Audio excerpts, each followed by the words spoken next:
È nelle mani del Consiglio regionale del Veneto il destino della Pedemontana, un dibattito che sembra avviato su un binario deciso, quello del sì all'addizionale IRPEF proposta dal governatore Luca Zaia per completare un'opera necessaria alla regione.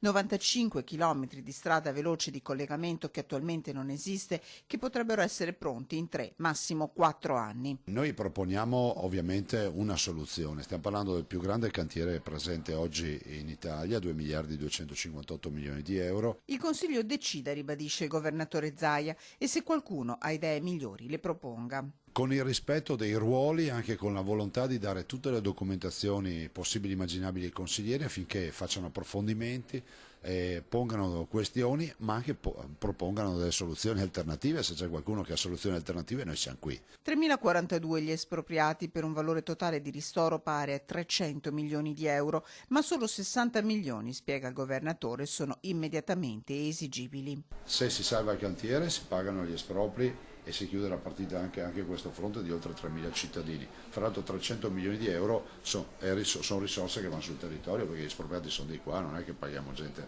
che è all'estero. E sull'addizionale IRPEF, per cui chiede l'autorizzazione del Consiglio regionale, conclude. Una tassa per un anno, e ho detto anche che è precauzionale, può essere rimodulata e anche azzerata. A me serve un mandato da parte del Consiglio, dopodiché vedremo cosa accade da qui al 31 dicembre nelle trattative.